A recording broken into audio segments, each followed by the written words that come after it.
حضرت مولانا احمد علی لاہوری رحمۃ اللہ علیہ یہ فرماتے ہیں کہ جب حضرت مدنی رحمۃ اللہ علیہ آخری حج کر کے واپس تشریف لا رہے تھے تو اس وقت ہم لوگ حضرت کی زیارت کرنے کے لیے اسٹیشن پر گئے۔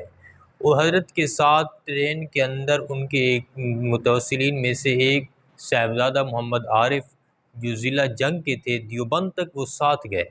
وہ حضرت مدنی کے ساتھ تھے، سفر کے اندر حضرت مدنی کے ساتھ تھے۔ وہ فرماتے ہیں محمد عارف کہ حضرت مدنی رحمۃ اللہ علیہ کے ساتھ ٹرین میں جس ٹرین کے اندر حضرت مدنی سوار تھے اسی ٹرین کے اندر ایک جو انگریز جنٹل مین تھا، اس کو تقاضا ہوا، باتھ روم گیا، جا کر دیکھ کر فوراً واپس آ گیا، منہ بنا کے بیٹھ گیا۔ حضرت مدنی رحمۃ اللہ علیہ سمجھ گئے کہ شاید باتھ روم صاف نہیں ہے، یہ گندگی کو دیکھ کر واپس آ گیا ہے، اس کو تقاضا ہے۔ حضرت مدنی رحمۃ اللہ علیہ نے فوراً جو ہے ادھر ادھر سے سگریٹ کی ڈبیاں اکٹھی کر کے لوٹا لے کے باتھ روم کے اندر گئے اور اس کو اچھی طرح صاف کر کے اس کی صفائی کر کے واپس آئے اور اس انگریز سے کہا کہ بھائی باتھ روم بالکل صاف ہے، آپ جائیں تشریف لے جائیں اور اپنا تقاضا پورا کریں۔ تو وہ کہنے لگا حضرت میں ابھی آیا ہوں، سارا باتھ روم گندگی سے بھرا پڑا تھا اور آپ کہتے ہیں صاف ہے۔ حضرت نے فرمایا حضرت بھائی آپ جائیں تو صحیح، دیکھیں تو صحیح۔ تو وہ جب گیا دیکھا، باپ تقاضا کر کے آیا، فوراً حضرت کے پاؤں میں حضرت سے ندامت کی حضرت یہ آپ ہی کا کام ہے، آپ نے ہی یہ احسان کیا ہے۔ تو اس واقعہ کو اس وقت ٹرین کے اندر خواجہ نظام الدین توسوی معروم وہ دیکھ رہے تھے۔ جب انہوں نے اس واقعے کو دیکھا تو ایک ساتھی سے پوچھا کہ یہ خدر پوش کون ہے؟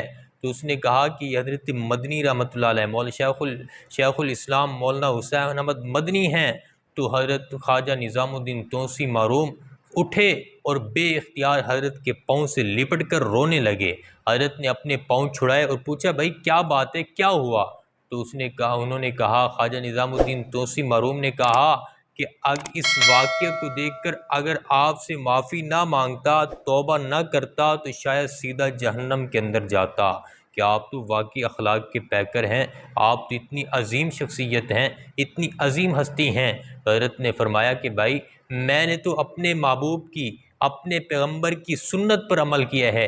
ایک دفعہ نبی کریم صلی اللہ علیہ وسلم کے پاس ایک یہودی رات کے وقت مہمان ٹھہرا تو اس نے بستر پر پخانہ کر دیا اور صبح سویرے اٹھ کر چلا گیا اور اپنی تلوار بھول گیا۔ صبح پھر واپس اپنی تلوار لینے کے لیے آیا تو کیا دیکھتا ہے کہ نبی کریم صلی اللہ علیہ وسلم خود بنفس نفیس اپنے ہاتھ سے اس یہودی کا پخانہ صاف کر رہے ہیں۔